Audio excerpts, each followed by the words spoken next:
Okay, folks, so welcome along to this evening's webinar, the final in our series of 3 webinars looking at maximising lamb performance.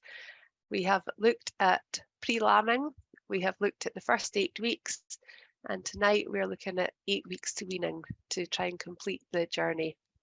We're again funded by University Innovation Fund for the Scottish Funding Council, and it's fantastic that we can hold events like these to help with knowledge transfer. I'm your host again for this evening, and I'm Kirsten Williams. I'm based up in Aberdeenshire. I'm a beef and sheep specialist with SAC. And you'll see that we've got a hashtag there. We've got hashtag Lambcrop23. And we just urge you, if any of you are having any discussions on Twitter or on Facebook this evening, it would be great if you could just tag on that Lambcrop23, just so we can continue the discussion and see where people's opinions are after this evening. So as a recap, what we're up to here. So we've got this industry figure of lamb losses between scanning and lambing of 15 to 20%. And our aim is through research, new thinking and practical tips that we try and increase efficiency and reduce this waste of lamb losses. So we've designed this webinar series through the journey of from pre-lambing all the way through to weaning to really try and impact this. After this evening, I'll send round a kind of survey form that will just take 3 to 4 minutes to fill in, and it would be absolutely brilliant for us for planning for the future for other events if you can just fill that in and comment and see that we are ticking the boxes of trying to reduce these lamb losses, as well as bringing research, new thinking and practical tips to you. And as a reminder, we've had so many fantastic speakers over the last 3 weeks. Between the first one, when we were looking at pre-lambing decisions, we had Lorna, Fiona and Kathy. We then had last week, we had with the first 8 weeks, we had Daniel, Joe and Duncan speak to us. And Sam, I see Duncan is online tonight. So when you're speaking through Duncan's figures, he is here listening. And this evening, we have got 3 fantastic people lined up for you. And Poppy, who is going to speak about lamb management from this period where we're looking from 8 weeks through until weaning. We're then going to hear from Heather Stevenson, who is one of the SRUC Vets based down in Dumfries, and she's going to speak about the challenge of worms. And then finally, we're very lucky, in fact, to have Sam along with us tonight. So Sam is with AHDB, and he's going to speak about growth genetics.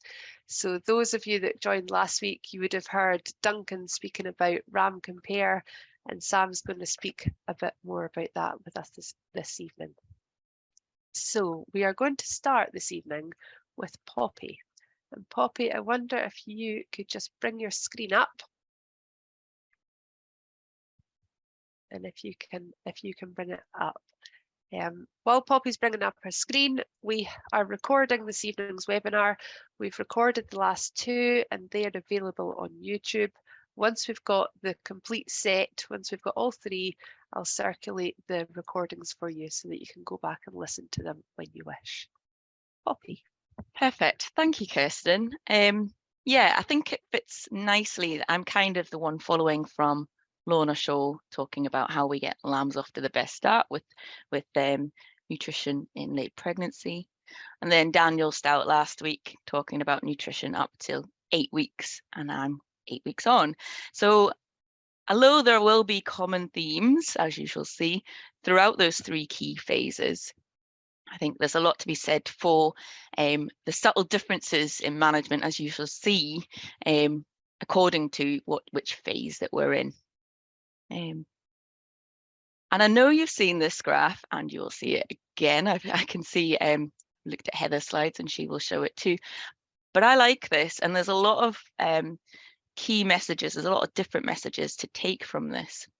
So I know Daniel showed this last week to show how the lamb intake is met by ewe milk, and then that ewe milk, well, largely by ewe milk, up till the 8 week point, with an increasing amount of this deficit met by grass or other feeds.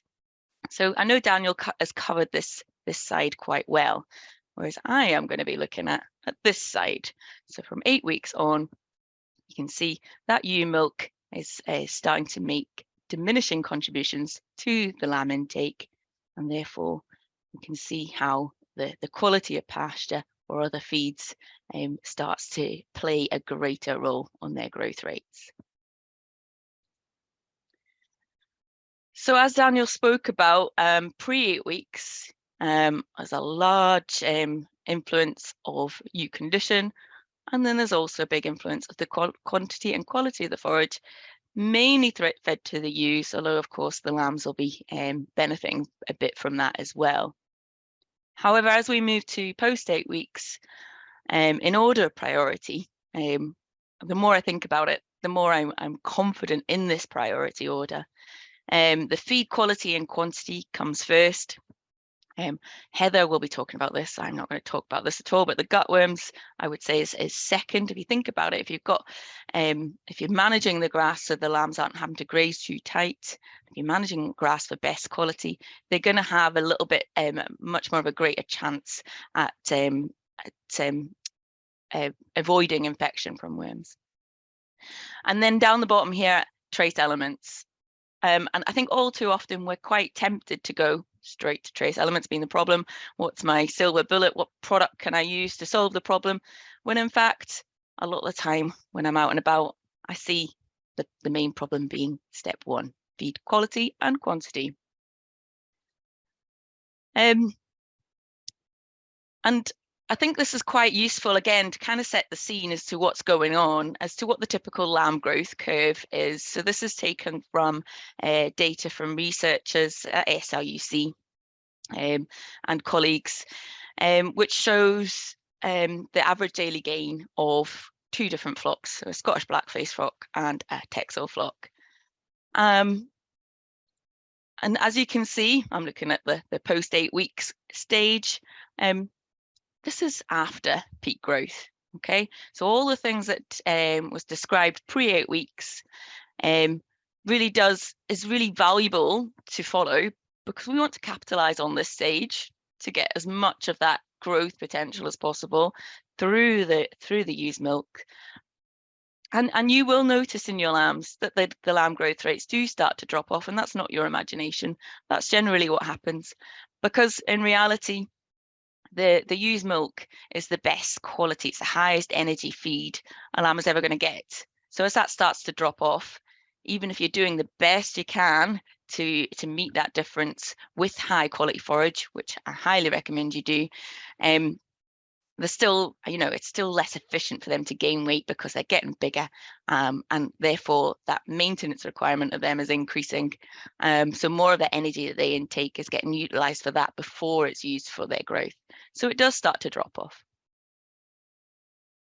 And so it's useful to think about, like I say, to think about growth rate targets pre-8 weeks and post-8 weeks, and useful to kind of acknowledge the fact that pre-8 weeks, those growth rates are going to be higher, okay?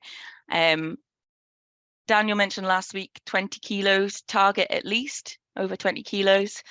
And put it another way, over 320 grams, I'm suggesting in this, so slightly higher targets will just take us a much greater way to achieving that 30 kilos at weaning target, or 30 kilos standardized to 90 days.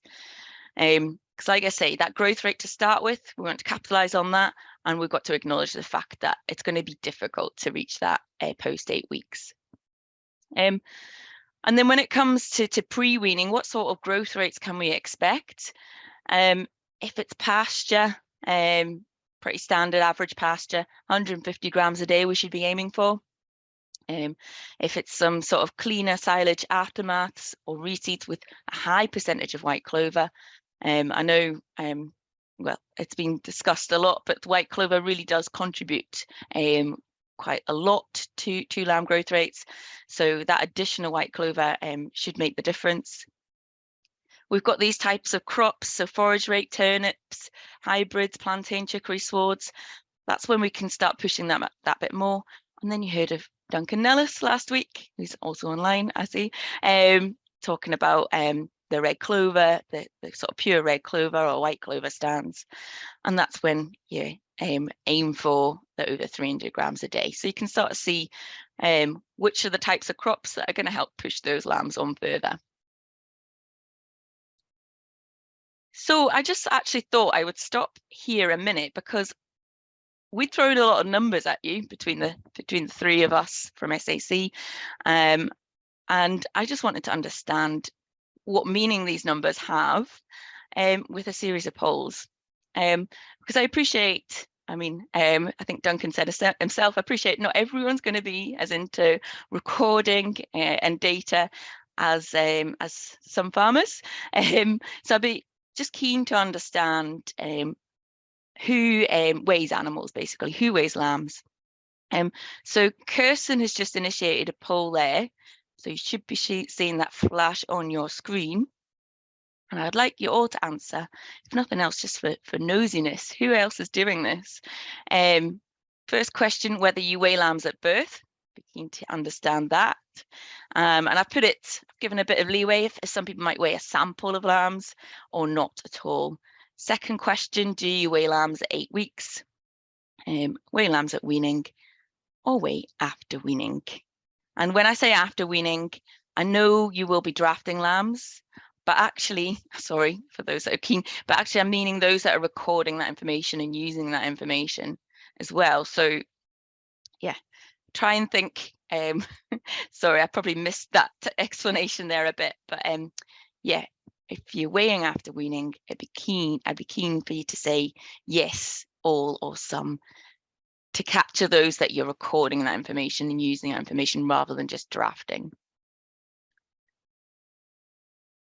Some good interaction in the polls there. Okay,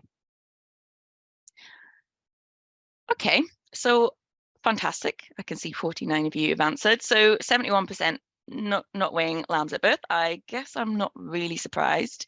Perhaps more on the sort of performance recording side, people will be doing, but on the commercial side, particularly in large flocks, busy trying to minimize intervention, etc. Do you weigh lambs at 8 weeks? Oh, that's a much more encouraging spread. So 44% say no, 30% yes all, and 26% say yes a sample. Interesting, great. And do you weigh lambs at weaning? 25% saying no, 27% saying some, and 47% saying all. Okay, good. And then 55% saying all weighing after weaning, and to some, and 18% saying no. Okay, interesting. Thank you. I was just keen, we're throwing numbers around. I was just keen to see whether those numbers have meaning. So for those of you that are put off weighing lambs, and also I'm interested to hear the process for those that weigh a sample. My previous colleague, Kev Bevan, and I sort of devised this protocol to help make sure that that sample is accurate and representative. So trying to weigh in logical groups and making sure that they're a uniform mob. Also trying to account for the gut fill. So we're trying to make sure that they're all weighed with similar levels of gut fill. So same time off grass. Easiest to weigh when straight off a field, but just as always, be consistent. Always check the scales are accurate. Perhaps that's a common sense one. And then for mobs of sort of even weight and size, try and weigh a minimum of 36. Okay, but if we're trying to be a bit more accurate, I would say 56. And what we're doing here is we're trying to minimize the effect of those that are really distorting the figures by deducting the lightest 3 and the heaviest 3 and taking the average of the 30 or the 50, if the case may be. And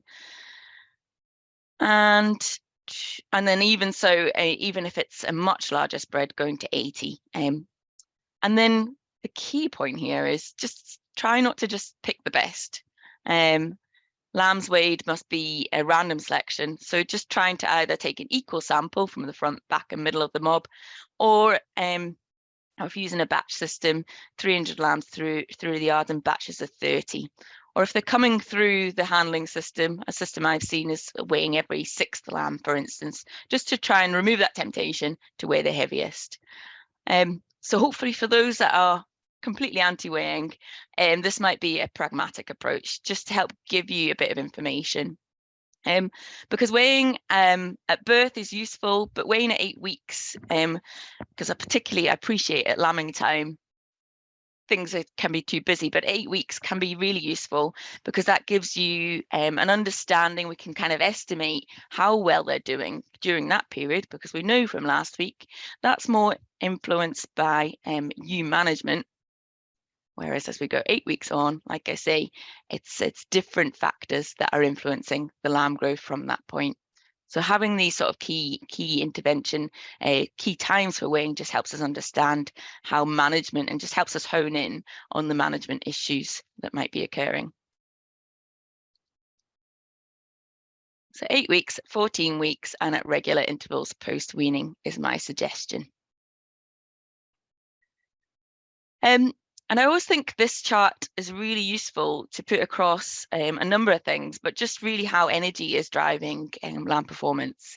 So this is taken from a New Zealand, Beef and Lamb New Zealand publication, 400 plus, premise being trying to exceed 400 grams a day lamb growth rates.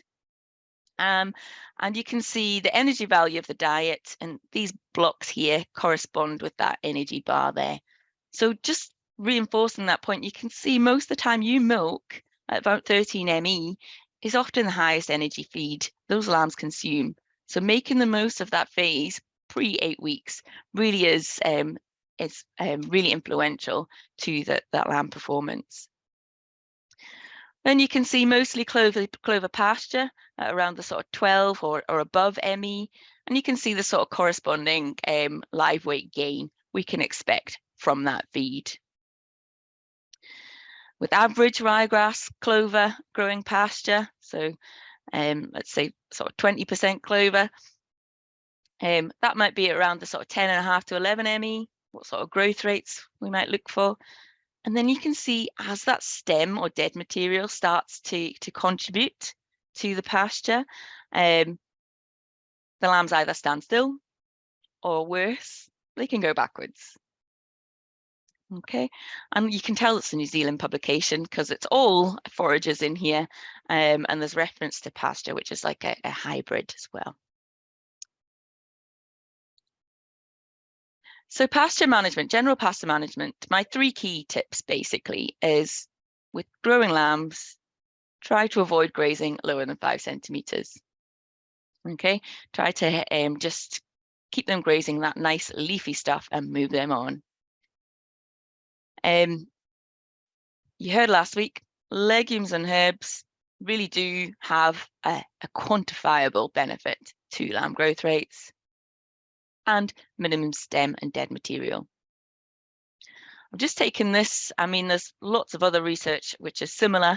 This was taken from research in New Zealand in 1980 for ewe lambs, and you can just see quite nicely the pasture height along the bottom, and as that pasture height increases, their live weight gains increase. Okay, no lower than 5 centimeters. If nothing else, that's the one message I want you to take home.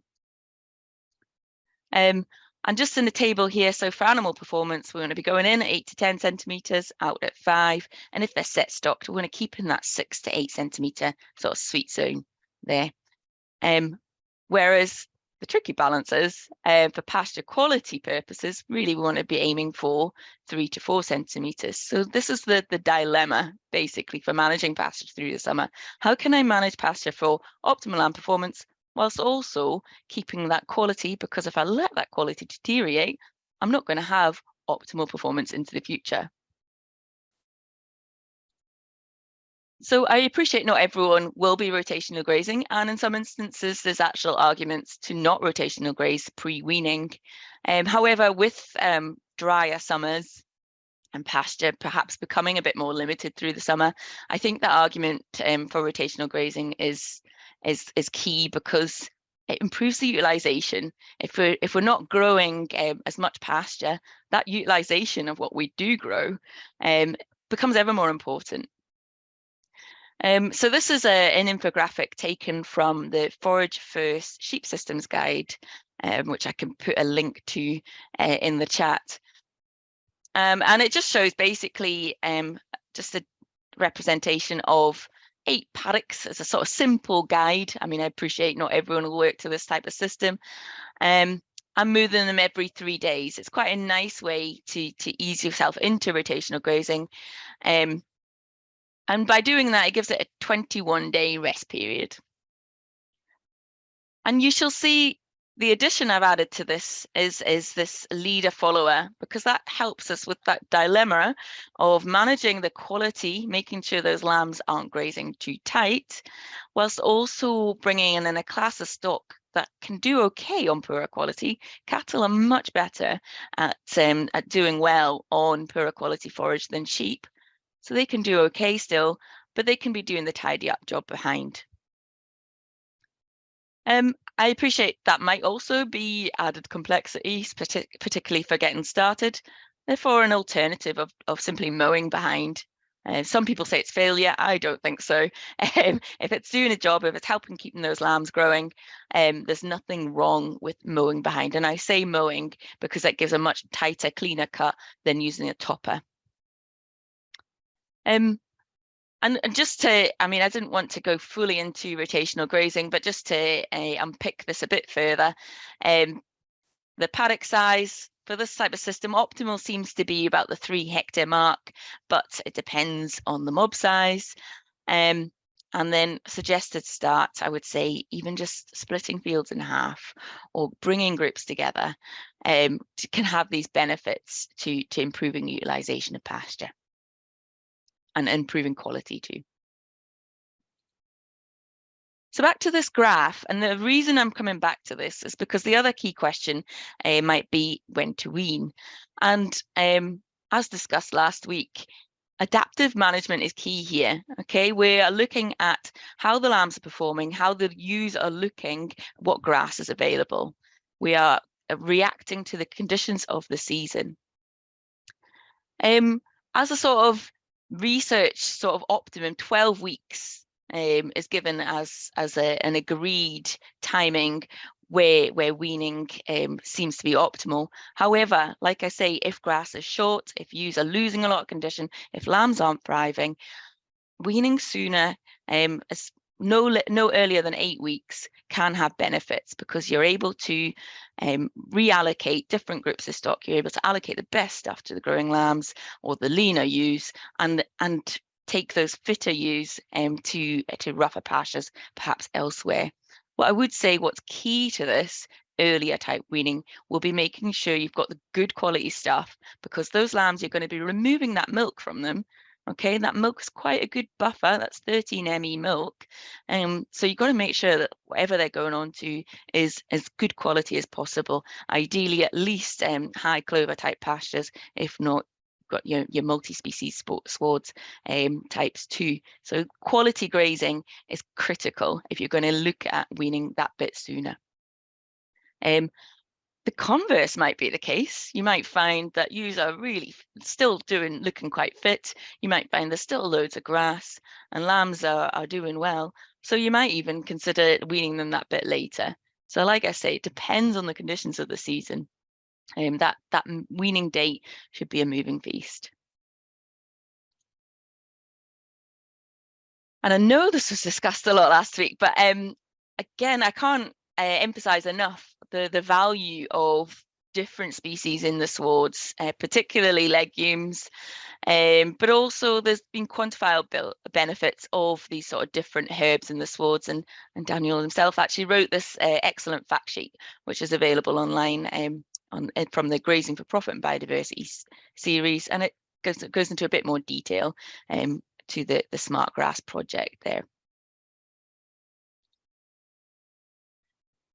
Alternative options, and really we're looking at sort of post-weaning, will be these types of crops. So forage rape, stubble turnips, and just a bit of a guide as to what an estimated yield will be and what sort of hectarage would be required to sustain 100 lambs. Just helps you work backwards for planning purposes.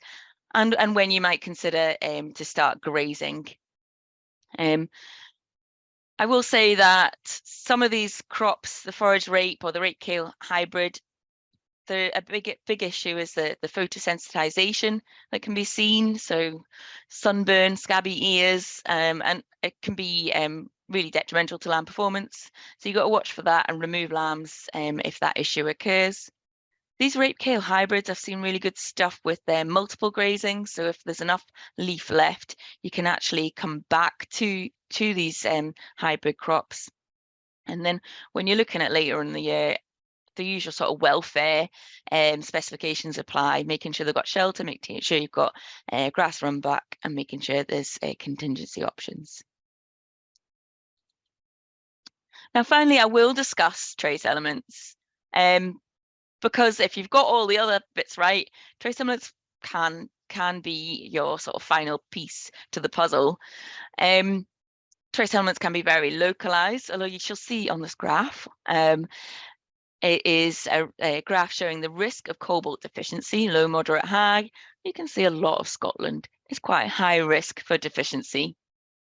And cobalt will be, I mean, the other trace elements are influential, but cobalt is often the one that is that shows the greatest influence on lamb growth rates.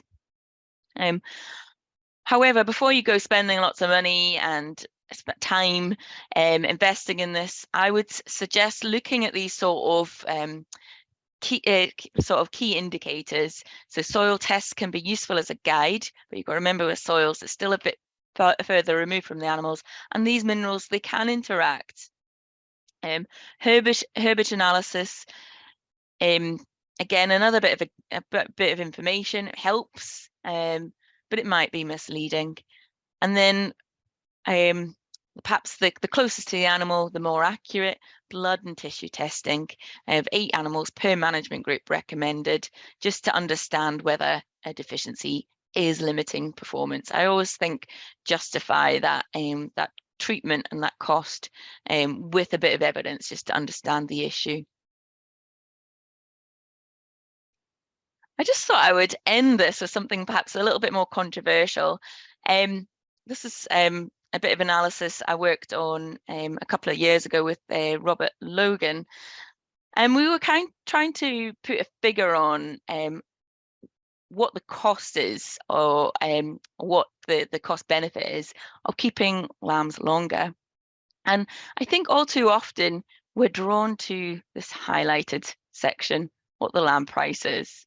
So I've taken the 3-year average lamb price for a 43 kilo lamb across these months, and you can see the sort of temptation of keeping, say, March born lambs for 11 months to try and get this peak lamb price, this high lamb price, the next year, £1.21.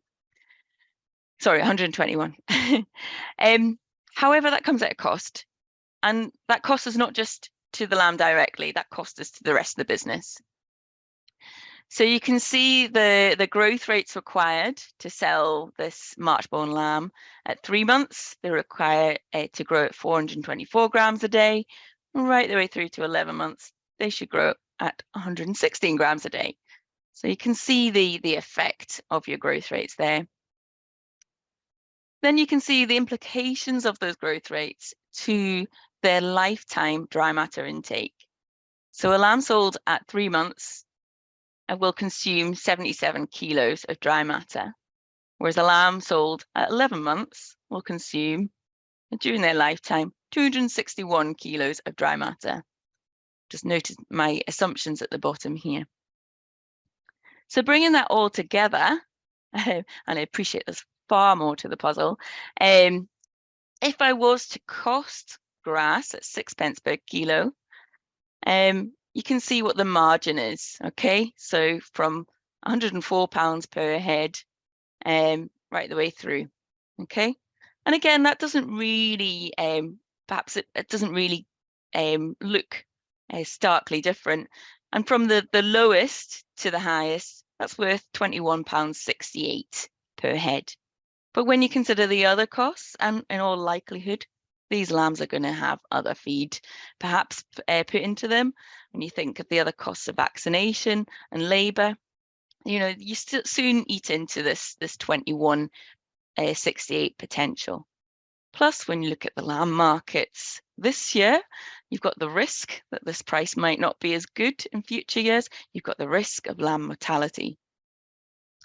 So just putting it like this just helps us understand, is it worth trying to play the market? Is it worth accepting these poorer growth rates to try and get this sort of margin?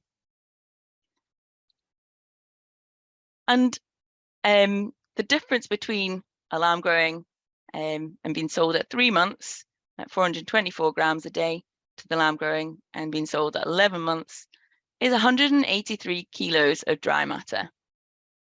Okay, and that is the equivalent of a third of the requirement of a 65 kilo ewe with her lamb over a year. So if I was to even just bring 3 of those lambs to be sold at 3 months, that's the equivalent of 1 ewe. So that's really the sort of the benefit of getting lambs sold sooner. It gives you the potential to have more stock on the farm. And I think most of you will be familiar with this, but creep feeding really, it's only a cost-effective plan. And I say that because obviously creep feeding can help get us out of a hole, but it's only a cost-effective plan for those lambing in February. I've just, again, taken those sort of 3-year average prices. I took them today, so in the past 3 years. And perhaps I've been a little bit generous in terms of the creep feed price and their intakes. And you can see for April lambing, the creep feed is a negative cost benefit. For March lambing, it's slightly negative, whereas February lambing, it's only when it gets into there that it's the positive. So I'm going to leave it at that. But I just really want to hammer home the message that post 8 weeks old, feed quality and quantity is top of the list. Then we will hear about gutworms next. And then finally, it's worth investigating and considering correcting those trace elements, particularly cobalt. Thank you. Fantastic. Thank you for that, Poppy. So much information, but a massive area you're speaking about there, from 8 weeks all the way to weaning. There's a lot going on in that time scale. And I think that 3 things on the screen really do sum it up. So it'd be great to hear Heather now on gutworms. So I wonder if, Heather, if you want to get your screen up while I task Poppy with one of the many questions that's come in for you. And your last slide there, you showed creep feeding only being useful for February lambers. There's been quite a few questions around drought, and similar with your graph, when you show the graph that Daniel had showed last week as well, with lamb intake and energy. What happens in a drought year, and when is it too late to wean, and when is creep actually useful in a situation like that? Yeah, absolutely. So like I say, plan. I mean, creep feed as a plan, as a strategy, is only really viable for those early lambers. Absolutely. In a dry year, Daniel will have put across the sort of, if grass during lactation is less than 4 centimetres, I think you showed that graphic, then giving them creep will benefit their performance. Okay. So yeah, in a dry year, feeding, and because we know, I mean, our other options are limited. We know that the grass isn't going to respond to nitrogen in a dry year because it's water limited. It's still an expensive option, I guess. Another sort of consideration might be looking at sort of any animals you can destock, okay, or any other ground you can take on. And then longer term planning, those multi-species swards will help with that resilience. I mean, I appreciate they can only go so far. It depends how dry we're going to get, but they will help with that resilience year to year as well to dry conditions. And a major thing with dry conditions as well is condition, isn't it? So how Yes. long is it too long to leave a lamb on a yow?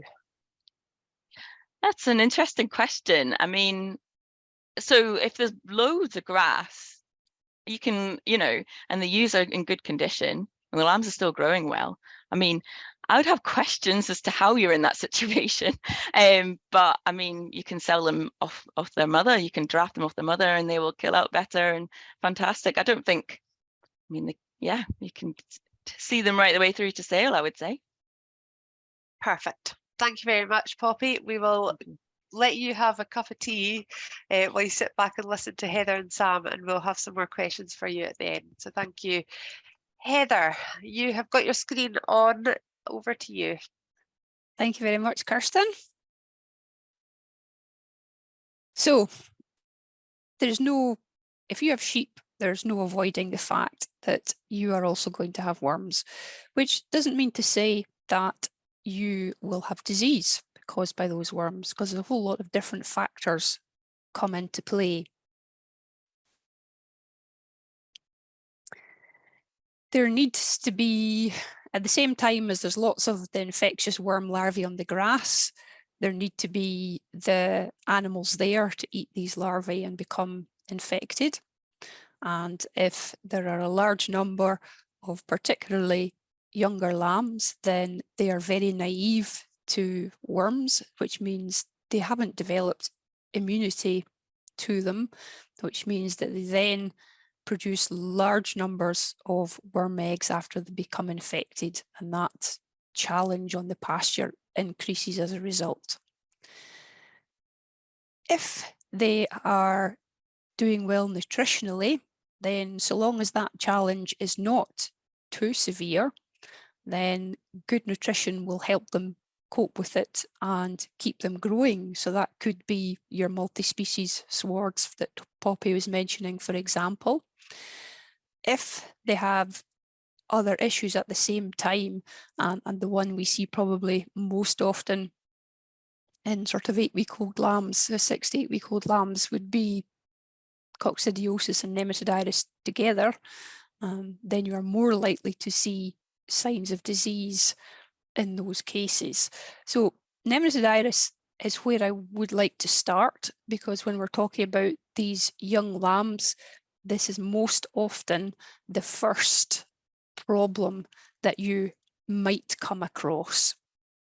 So the nematodirus worms are in the picture there on the left-hand side, and they're living in the small intestine.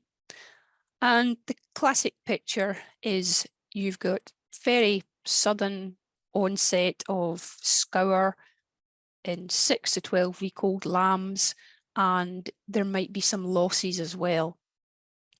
And the reason we're looking at lambs at that age is that before the 6 weeks, they might not be taking enough grass. They're more dependent on the milk.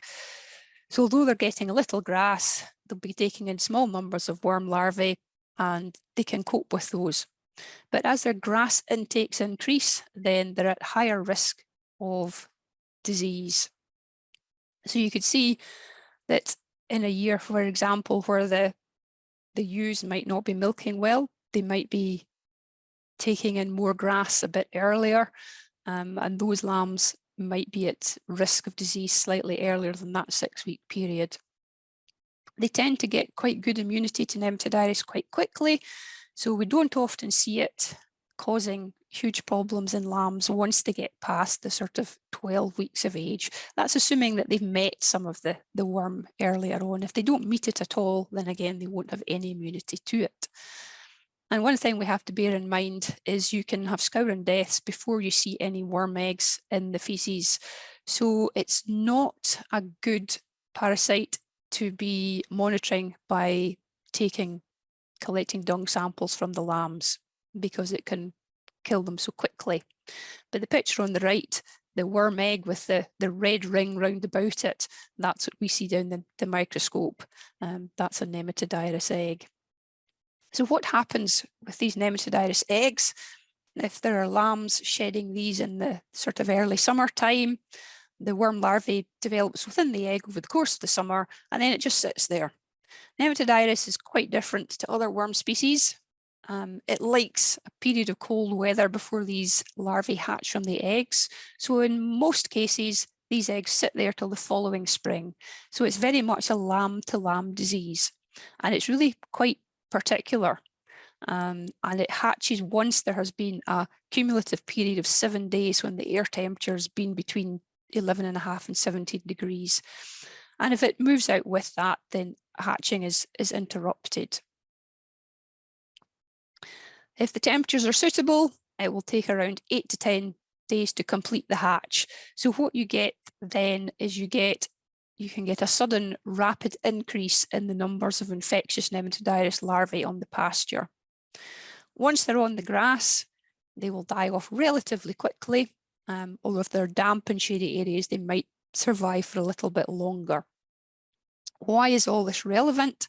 It's relevant because it very much influences when we see outbreaks of Nematodiris, and I'm sure some of you will have been unfortunate enough to have experienced some in the past. So looking at this graph, we've got the months along the bottom and the number of diagnoses to the left-hand side. And the figures for Scotland are shown in red with the rest of the UK in the sort of orange colour. So there's a very clear risk period in May and in particularly June for outbreaks of Nematodiris in Scotland. And that's explained by the temperatures. The effect of the temperatures on the egg hatching means that it is possible to forecast when there's a risk of disease outbreaks. And if you haven't had a look at the SCOPS website at their Nematodiris forecast, it's worth just having a quick look at it just for interest. So the picture on the left was taken last summer on the 16th of May.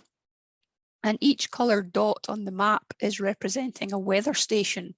So the forecast is using data from 140 different weather stations. And the dots on the map will change colour according to the Nematodiris risk. So the Nematodiris forecast is already up and running for 2023. So if you look at it for now in Scotland, there are no red or black dots. The red and black dots indicating high risk and very high risk. There are 1 or 2 red dots already down towards the south of England. So when the risk is low, the dots are yellow. Then as it increases, they go to orange, then red, then black. And they then calculate the larvae dying off, and the colours change back from black through to red to orange and back to yellow again. So you can actually see it moving up the UK from the south to the north as a rule. So if you click on the dot, then it will bring you up some more information, as is shown in the picture on the right-hand side there. So this was for Prestwick on the 16th of May last year, and it says the risk is high. Period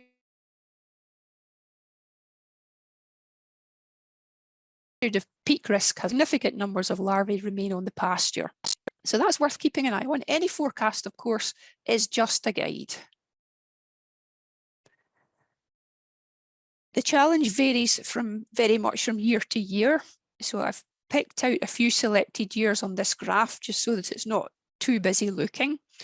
But there were high-risk Nematodiris years in 2013, which is the black line. You can see the very high peak in June. 2016 was another high-risk year. Then last year, which is the blue line at the bottom, we didn't see many cases at all. And this is down again to the effect of the weather, and in particular to when spring arrives properly or not, as the case may be. So if you look at the mean maximum temperatures for March, April and May, and the top 3 maps are showing 2013, which was a high Nematodiris risk year, and the bottom 3 maps are showing last year, which wasn't. And the colours are indicating the differences in those temperatures compared to the 30-year period between 1991 and 2020. So you can see March, and particularly March in 2013, but also April and May, the country is mostly shaded blue, so it was colder than average. So the nematode iris eggs didn't hatch until quite late on.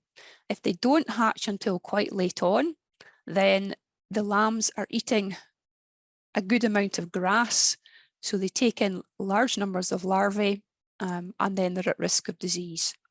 Last year, March was warmer than average, as was April and May in parts of the country. So the hatch happened earlier on, and that means that the lambs, the main lamb crop, are just that wee bit younger. They don't take in as many larvae, and they develop immunity without necessarily developing disease. So you can see when spring arrives properly this year as to what the risk might be. The hatch will be delayed depending on your altitude, depending on the aspect of the field. But when you're looking at nematode iris, you need to take the grazing history into account.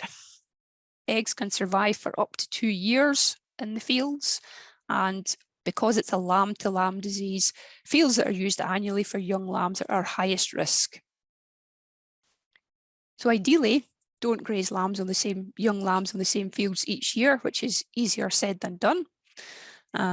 But when you're looking at preventative treatments, and you're wanting to target them, then take into account local disease forecasts, but also farm knowledge and field knowledge of what's happened in the past and what's grazed there in the past. If you know you've had an outbreak of nematode iris one year, and if you can avoid that field in the May-June time the following year, then that's worth thinking about. Nematode iris worms, it is known that they can be resistant to the benzimidazole, the white drenches. It's not believed to be all that common yet. So benzimidazoles, the white drenches, are still recommended as the treatment of choice, but you have to think a bit more closely about that if you know that other worm species in addition to nematode iris are also present. So that's just the same picture that I showed you before with the nematode iris egg with the red ring round it, but you can see there are lots of other eggs in that picture, and those are most likely, if we're talking about young lambs in early summer, they're most likely to be Tellardossagia eggs.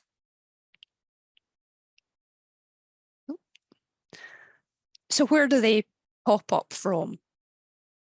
You probably will have seen this picture before, and the blue arrow is indicating roughly where we are now. The yellow section is eggs being passed in the feces of ewes, and you can suppress that if the ewes are in good condition, if you are giving them some soya, for example. And those eggs go out onto the pasture, and when the temperatures are cold, they take quite a long time to hatch and develop into infectious larvae. As the temperatures increase into the summer and into later summer, the time that it takes from eggs to develop into infectious larvae gets shorter and shorter. As the lambs start to eat more grass, they pick up the infectious larvae that have hatched from the ewes, but they also pick up infectious larvae that have survived from the previous year. And this is something to bear in mind that I'll show you something quite interesting just shortly. So the green section on the grass is the number of larvae on the pasture. And you can see that you get a peak of eggs, you get a peak of larvae in the sort of late summertime, round about August, but the larvae don't disappear. They reduce in number, but there are still larvae that survive right through the winter, into the spring and into the early summer in some cases. And the reason things take off so dramatically in sort of June, July, August with a big peak of larvae is what I said before. The lambs don't have immunity to worms at this stage. So when they do become infected, they tend to produce a lot of worm eggs, and they then develop into the larvae. So why reduce the worm challenge? Well, when you get a really high worm challenge, the effects are obvious. You have scouring, you have deaths. If it's a medium worm challenge, they might be looking a bit ill-thriven. But don't forget that even quite a low-level worm challenge has impacts on live weight gains. So this is work that was done on weaned lambs over a 14-week period. And the red line on the graph is showing the live weight gain over that 14-week period in lambs that had no worm larval challenge at all. So over that 14 weeks, they put on 14 kilograms. Then the researchers deliberately gave the other two groups of lambs, they infected them with worm larvae, with Telardrossagia worm larvae, and they gave them 5,000 a day, which sounds a horrendous number. But in actual fact, those lambs weren't ill in any way. They weren't scouring, they weren't ill-thriven, they were continuing to grow, but the key is they weren't growing as quickly. So this is the sort of production loss that might be under your radar, and that they are still growing. So I think Poppy was saying, what should your target growth rates be? So if you know your target growth rates, then this is something that you might pick up that there might be an issue. So the purple line, these lambs are being given 5,000 worm larvae per day. And you can see at the end of the 14-week period, although they'd shown no obvious signs of worm challenge, they had put on roughly about half the weight that the lambs that didn't have any worm challenge did. The blue line in the middle, those lambs were also given 5,000 worm larvae a day, but they were also wormed every 3 weeks. But you can see that worming every 3 weeks didn't replace all that weight gain. It was still a clear advantage to have no worm challenge at all. And it's quite difficult, particularly if farms are heavily stocked with sheep, to have areas where there is no worm challenge. And I think low risk is probably what you can aim for rather than no worm challenge at all. And this would be another argument with not keeping your lambs right through till the following February. You're avoiding the peak of worm larvae on the grass. You're avoiding the need to use anthelmintics, and all of which comes with extra cost. So have a look at when you're getting your lambs away. If you're not getting them away when you want, is it that there is a kind of worm challenge there? If you're been treating with anthelmintics, are the anthelmintics working the way they should? So assess the risk of the fields. They can be low, medium or high risk. Essentially, fields that have had sheep on them continuously tend, as you might expect, to be higher risk. So at this time of year, high risk fields, sort of into spring, early summer, would be fields, for example, where there was a nematoditis problem last year. Fields that had ewe lambs or store lambs on last autumn. Whereas low risk fields would be fields that were used for cattle only in the previous year. And in between that, fields that were just grazed by non-milking sheep, non-lactating adult sheep last year. And as we move into summer, for your younger lambs, then high risk fields, using lambs in the spring, medium risk, ones that were used for cattle or making silage in the spring, and low risk, again, ones that have been grazed by cattle, because you tend not to get crossover of worm species between cattle and sheep. They're quite species specific. And if you want to find this sort of information, it's available in places like the SCOPS website. And I just want to draw your attention to this one. High risk in the spring and into early summer, potentially fields that were grazed by ewe lambs or store lambs in the autumn, particularly if you had issues with worms with those in the autumn time. And if we look at the figures for when we diagnose parasitic gastroenteritis, so this isn't nematodirus, this is parasitic gastroenteritis caused by the other worm species. the first thing you can see is it actually mirrors the graph that I showed you earlier, where the numbers of worm larvae on the grass tended to peak sort of in August time. Well, if you look at these figures over a 10-year period, you can see that the diagnoses of parasitic gastroenteritis tend to peak in sort of September, October time. So not necessarily in the summer where you perhaps might expect it, but last October, which is shown in red, there was a large number. There were lots of problems with parasitic gastroenteritis in October last year. So that would mean that there would be high numbers of larvae on the grass.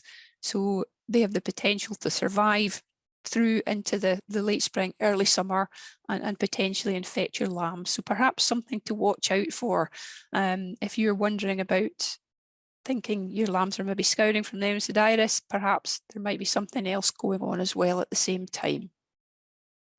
So where are the larvae? Well, low down is the answer to that. A lot of them are within 2 centimetres of the soil herbage interface. So if you've got fields that are very heavily stocked, particularly if there's young lambs there that are throwing out lots of eggs, over time you'll get increased numbers of larvae, potentially reduced pasture quality, because if they're eating it low down, then there's not enough leaf there for photosensitization and regrowth. Reduced availability of pasture per animal, so their nutritional status suffers, and if there's not enough grass, they're being forced to graze lower and closer to feces where the higher number of larvae are. So they can then get more heavily infected. One thing to mention is Poppy was talking about your rest period if you're rotationally grazing, looking at sort of 15 to 25 days. Well, in the summertime, if you're coming back round to a paddock after that length of time, that's given enough time for any worm eggs that were passed on to that paddock to have hatched out to infectious larvae. So rotational grazing is not really, it was not a means of worm control. So it's something to watch out for that you don't get caught out by. So if your lambs are sort of between the 8 and 12 weeks and they're not gaining weight, and perhaps the ewes aren't milking well and they're competing with the ewes for the grass, perhaps there's a worm challenge is creeping up, then weaning then can allow lambs to be moved to lower risk pasture. So what is a lower risk pasture? How do you create it? The two most important times I would think for lower risk grazing would be your lambs at weaning and potentially ewes and young lambs after turn out of the lambing shed. So creep grazing, like Poppy mentioned, your lambs are getting access to the highest sward heights. So while there will be some worm larvae there, they'll be minimised. Any reseeds, your alternative forages, aftermaths, just beware of grass runbacks, I would say. And then annual rotations with cattle or arable are also going to be low risk as well. There won't be many worm larvae on those.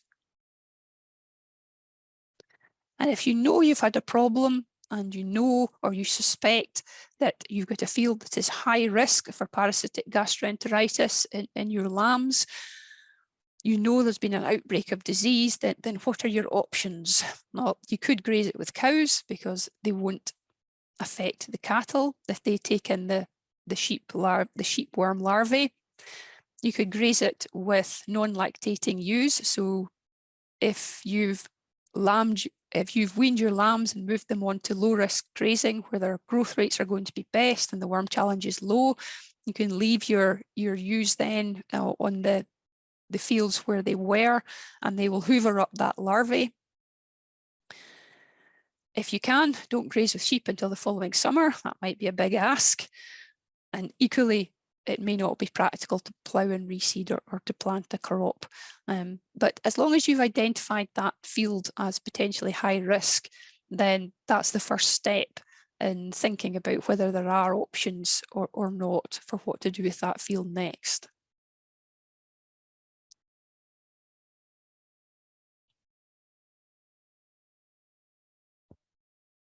Super, thank you very much, Heather. There's been quite a few questions have come in. I'm just going to fire two at you while you take your screen down and Sam brings his one up. But you spoke there about nematodes and using a BZ, a group 1 wormer for lambs. So if in the case where you've got PGE in the say you've done some worm egg counts and you find you've got PGE in your lambs, what group wormer would you say people should use then? If you've got a mixed infection in young lambs, then you're most likely to have a combination of nematodirus and telardorsagia. And the reason you have to stop and think at that point is on a lot of farms, there may be anthelmintic resistance in the telardorsagia, and the most common anthelmintic for them to be resistant against would be the benzimidazole, the white drench.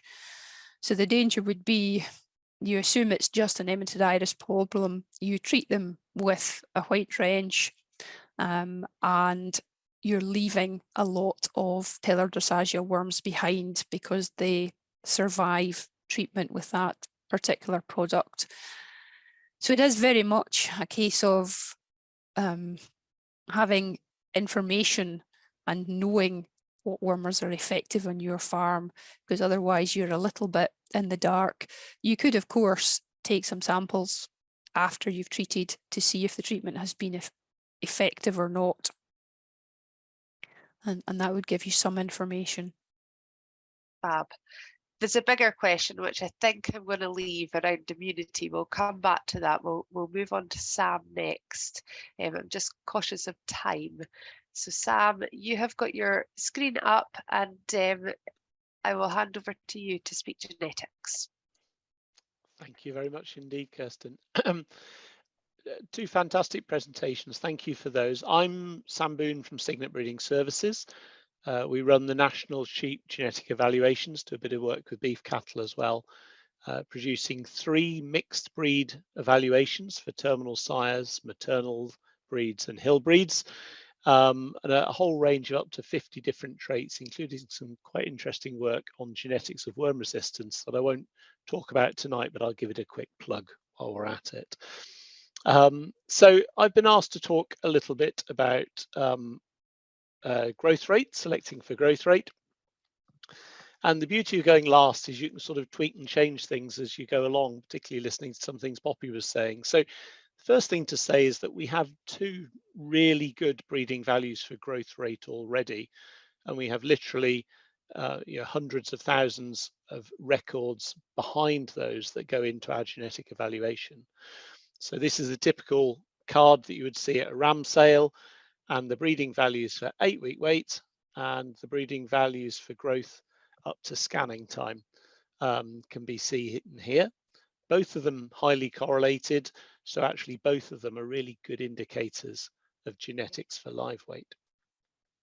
Probably I should have thought a little bit more about talking about selecting for ewes that will lead to lambs that have faster growth rate due to their milking ability, having looked at Poppy's slides. So we shouldn't forget maternal ability that's tucked in here, which is about a ram's ability to produce particularly milky daughters, and that's equally important. And the breeding value above, litter size, indicating prolificacy. And so to give the full shop, you've then got 2 breeding values there for carcass traits in terms of muscle and fat depth. So we've had those for many years, and they're extremely useful in terms of increasing growth rates. But what I want to talk to you about tonight is the new breeding value, or one of a series of new breeding values that we're producing for days to slaughter. Before I get into that, I did just ping an extra sort of vaguely confusing slide that interests me in there.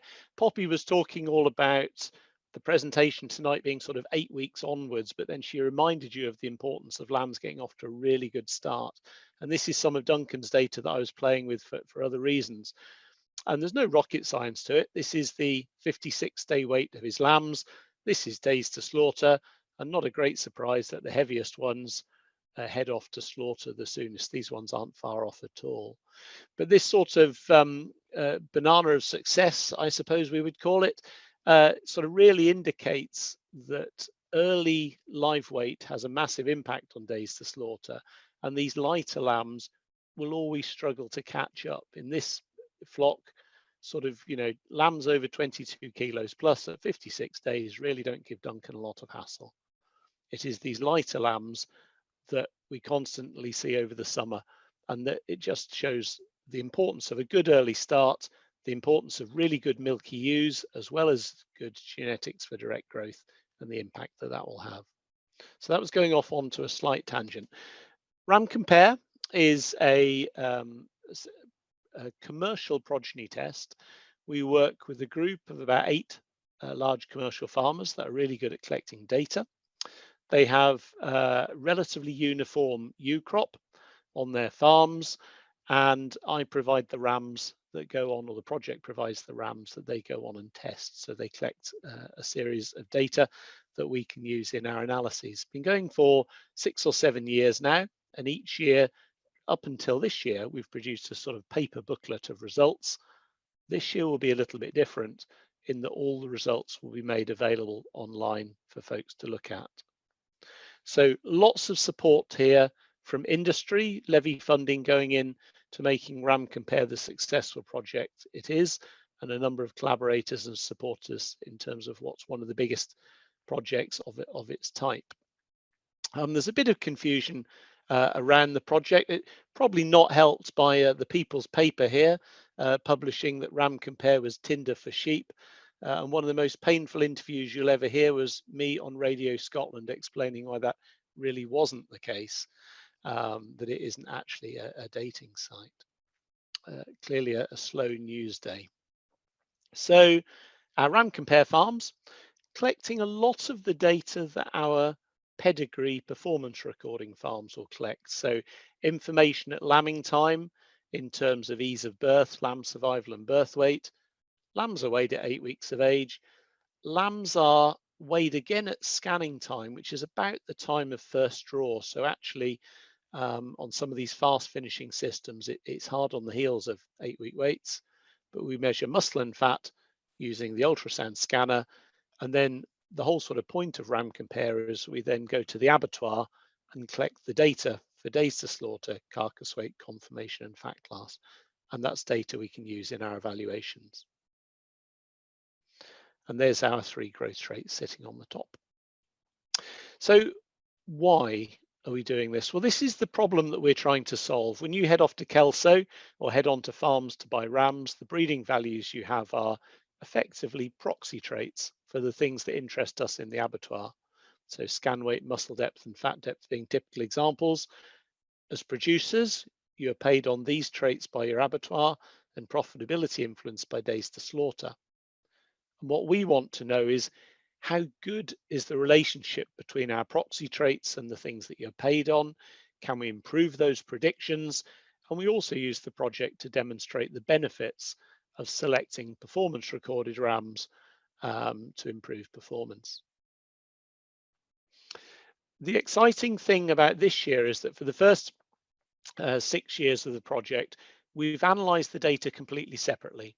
So scan weight, muscle depth and fat depth from these commercial farms goes into the national terminal sire evaluation. It will feed back into the breeding values of our pedigree ram breeding clients, but the Ram Compare data has always been analysed completely separately. So it's been quite a nice validation between the 2 analyses that we've got a sort of a completely separate analysis of performance, but it's meant it's been a standalone set of numbers and not particularly accessible. This year in May, we will be producing the abattoir traits through the national terminal sire evaluation, through this big mixed breed analysis, and that data will be available to both commercial ram buyers and pedigree breeders. It will all be in the public domain. At this stage, we're not going to fit relationships between the on-farm traits and the abattoir traits, but that's something that I think you'll see coming in time. And I'll talk a little bit about the relationships between those traits in a moment. So quite an exciting phase for the project. The advantage of doing that is sort of manifold, really. First of all, it's making better use of the pedigree, and you'll get more information on relatives. So people that have provided us with rams to go onto the progeny test will now get breeding values for their sires and for their brothers and siblings, albeit at lower levels of accuracy, but that will feed into their breeding program. Secondly, we can have monthly updates. So at present, you're effectively waiting 12 months for all of the lambs to be killed, whereas on these fast finishing farms, we can get this data relatively quickly. The data will be visible so that everybody can see it and select on it and use it.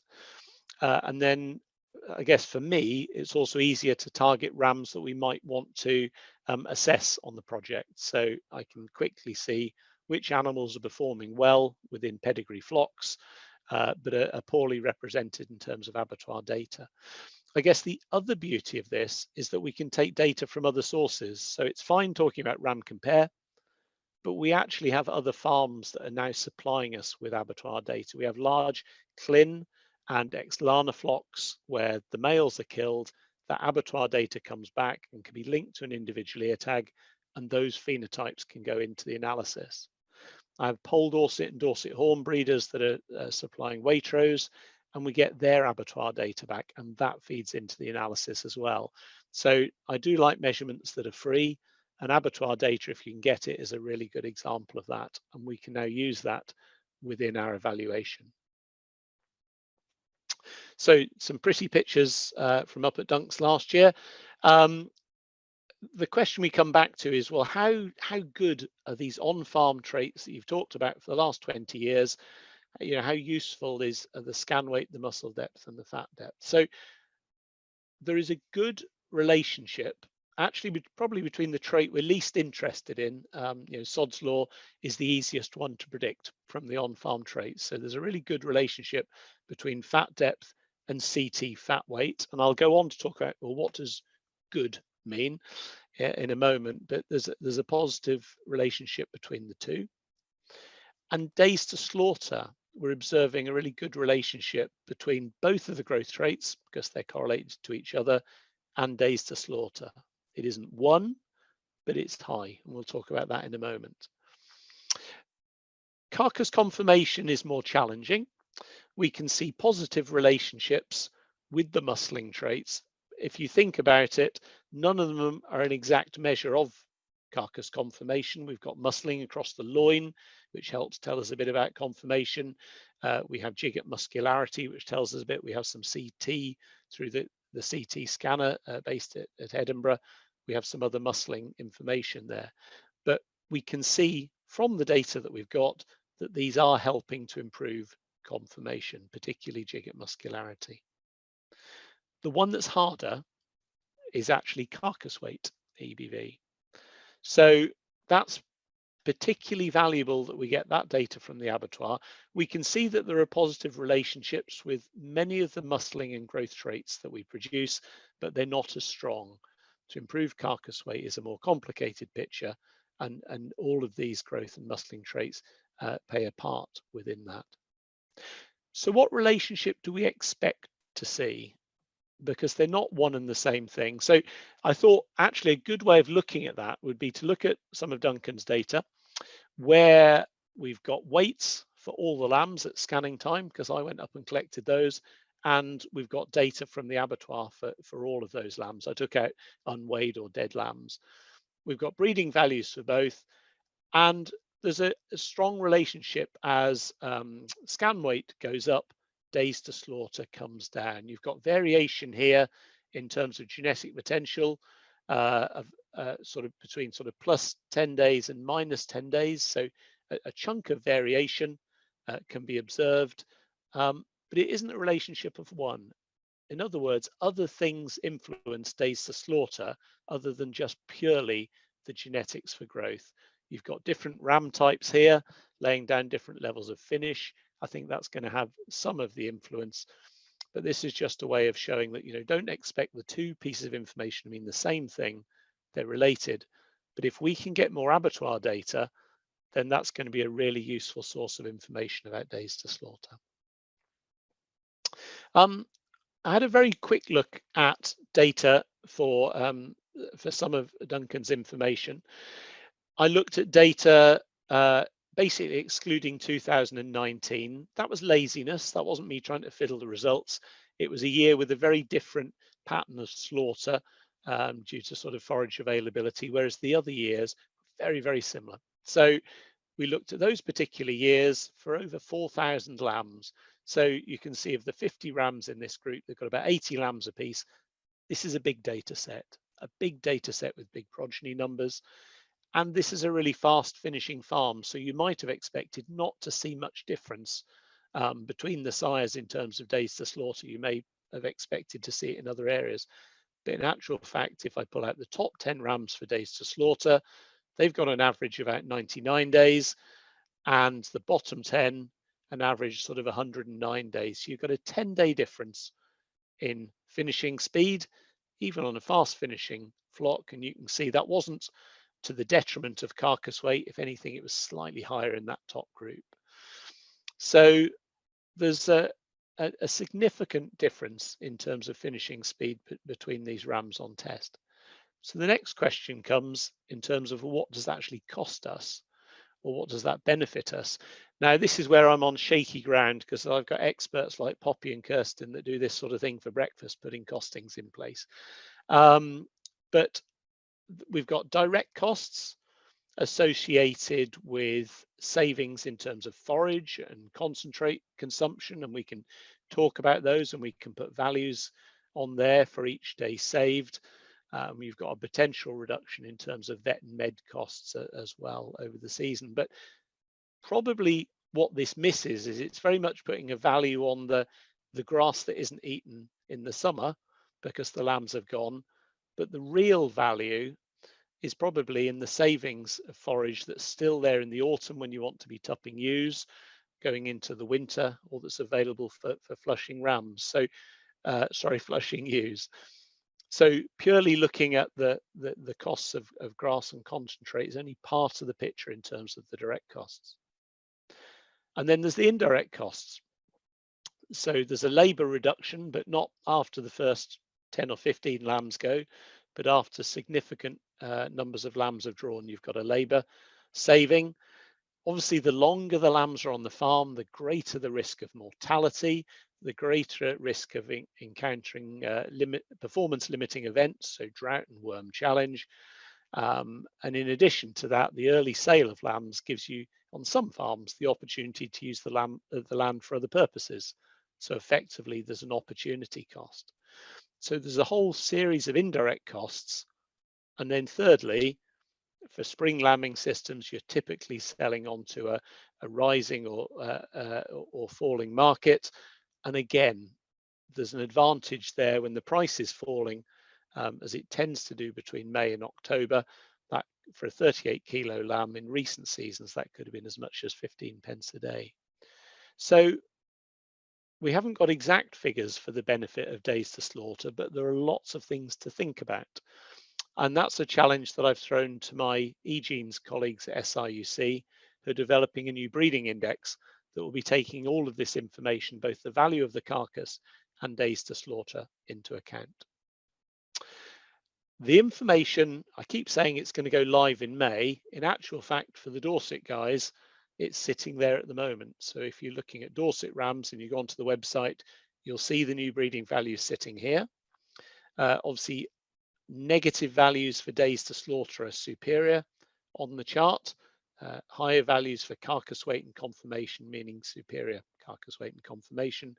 Positive figures for fat class tending to mean fatter carcasses, and that would be one where you may want to think about where you want that bar to sit for your particular farm, but mirroring what we see for the fat depth trait in terms of presentation. So the data's there, and the data's in the public domain.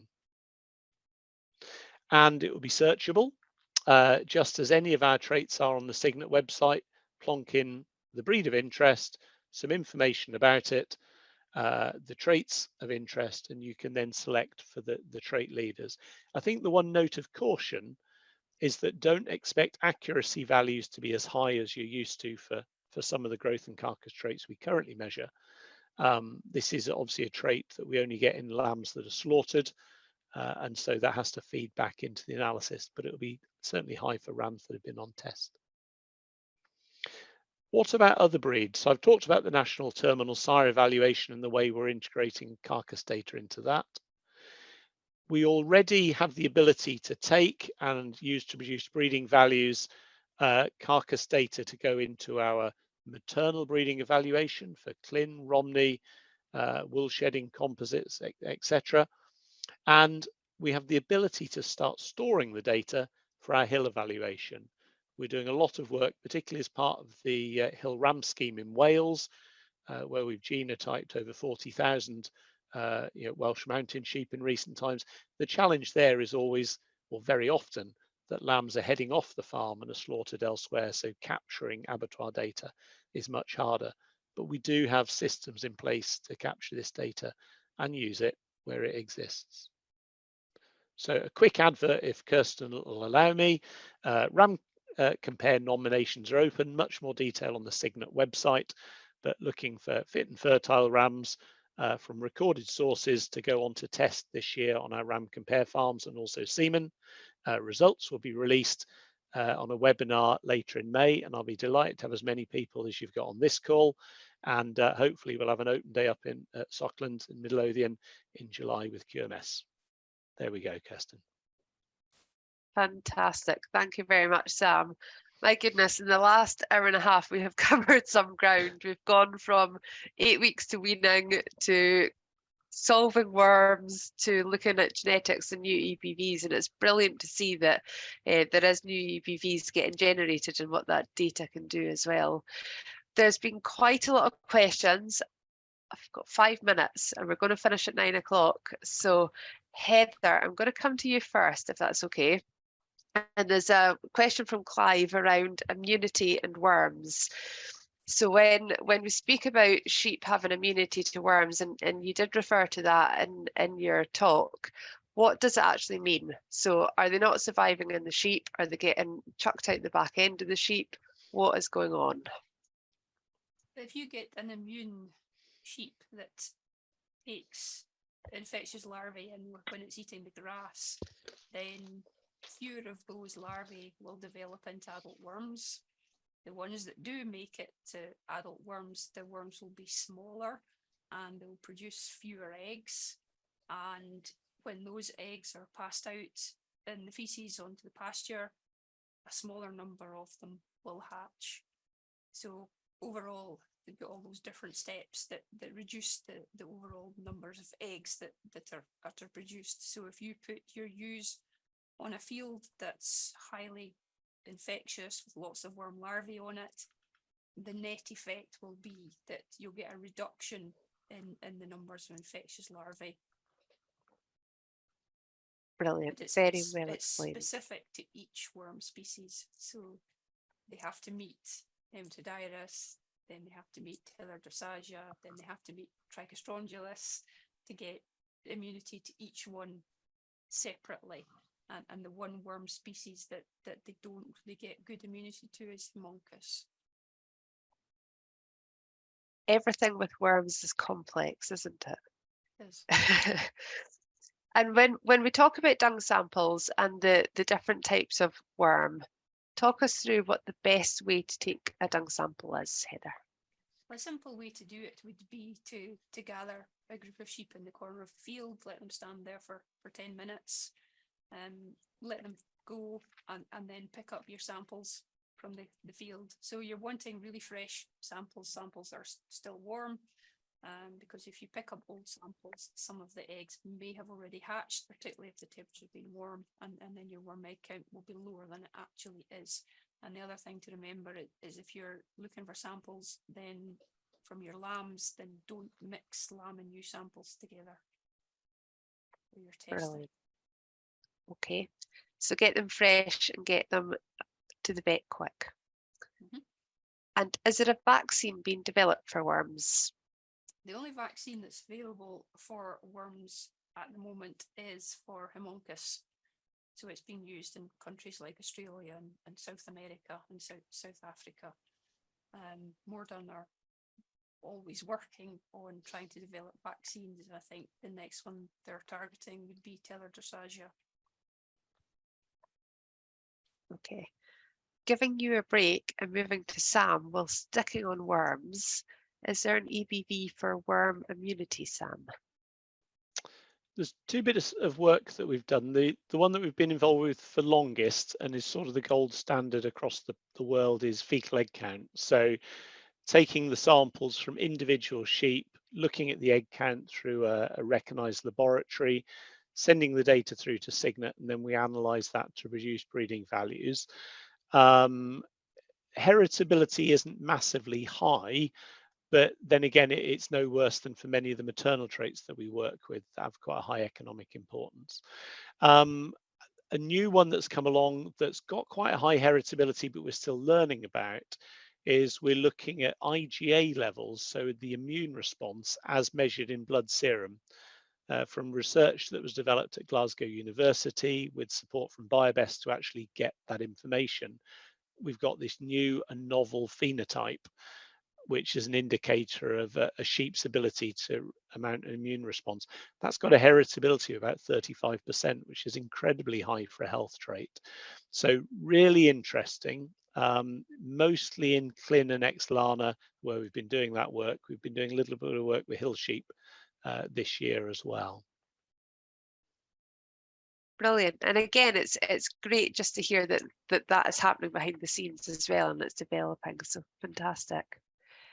Poppy, I'm going to come to you now, and this is a question from last week's speaker, Daniel, about rotational grazing and looking at how to break the worm cycle.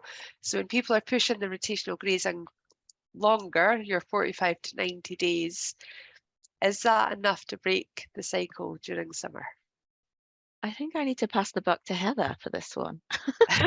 Heather, do you know the answer, or do we know as an industry know the answer?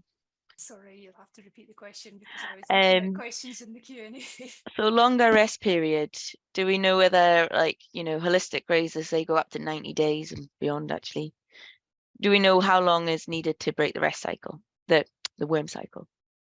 If you get a field that's got large numbers of larvae on, then those larvae are going to survive for, some of those larvae will survive for months. So if you're talking about the summer grazing period, then I think the answer probably is no. Unfortunately. Okay. So again, it's assessing the risk of that pasture then, isn't it? If it's low, medium or high, and what to stock onto it. Okay, and for Sam, for somebody that is looking at performance recording, they're trying to enhance the genetics in their flock, they're trying to get the most maternal bloodlines in there. How do they go about starting to performance record? Do they have to go the full hog, like your ram compare people, or what do they do? I suppose it depends on what level you're interested in recording. So I think I'd always say, if you're selecting female replacements, grab some farm software and start storing some data, weighing lambs at a couple of points during their life. You can start teasing out those best female lines, both in terms of culling decisions for ewes to not be bred pure and or bred to produce females, and to select ewe lambs. So that's always important. In terms of getting it through a genetic analysis such as Signet, then many of the flocks that record with us are commercial flocks, but it's quite important to just think about the breed makeup in the background. So particularly if they are large purebred flocks of Clin or Romney, then yeah, we're servicing lots of those clients already, and they're basically just pinging data across from farm software. They're not particularly selling rams, many of them. They're just using it to try and track their breeding lines. They can use our software to manage inbreeding as well, and to select the best ewe lambs going forwards. And that in itself is a cost-effective way to improve the flock and find the best genetics within their flock, when you set it against going to the industry, spending a lot of money on a ram to actually bring those genetics in. So I guess they're setting it against that. It becomes a little bit more complicated if it's a crossbred flock. In the background, we've got ways of handling some of those, but if there's masses of different breeds in there and breed differences, then that's the main thing that will jump out in a genetic analysis and might not be as useful. So it's one to think about, depending on the base for the flock. Perfect. So if we're thinking then what do they need to record? We're probably thinking of some key stats at lambing time, and 8-week weights is a good place to start. Yeah, so obviously mum and dad is vital, and so that does require an element of single sire mating, which is usually the biggest hassle for a large commercial flock, although there's ways of doing that. And then you know, this 8-week weight is a really useful starting point, and then a sort of secondary weight sort of later in the season, typically around weaning time, would be another good point. The only other thing that I'd probably throw in is just keeping a monitor of ewe mature size. If flocks are really intensively selecting for lamb growth rates, inevitably you'll see an increase in ewe mature size because they're correlated, and that won't always enhance efficiency. So by having some ewe mature weights on file, you can actually bend the curve and identify those most efficient breeding lines, not just the ones that are the biggest and fastest growing. Brilliant, thank you. Finally, I'm going to come to Poppy first, and then Heather, and then Sam. And if you've got one key tip for folk to take home tonight, what would it be? Poppy. Don't let lambs graze lower than 5 centimetres. Okay, Heather. I think if you haven't looked at the nematovirus forecast before, have a look at that. Brilliant. And Sam. Oh, so Heather's sending them off to the website, so will I. So the information's all freely in the public domain, and we also have a lot of data there from non-signet recorded animals as well. So if you've got stock rams at home and you're unsure of their genetic merit, it's probably worth a few minutes just going onto the website, putting in their ear numbers and seeing what you can learn about them, and then obviously using that data in the future when selecting rams. Fab. Brilliant. 3 brilliant points there. I have been putting into the chat just some links, like to the SCOPS website. Poppy spoke about some resources. I've been trying to keep the links going on, but I just really want to thank the speakers for this evening. It has been such an informative evening. As I say, there's been just so much covered in a very short amount of time. So thank you very much. Thank you for all the questions. I'm sorry, again, we've not managed to address all the questions. There's been an array of them, and they're still coming in yet. And finally, a thank you to our funders. So we're funded by University Innovation Fund. So a big thanks to those as well. So thank you guys, and I will send round the link of all the recordings now that the webinar series has finished. So thank you very much.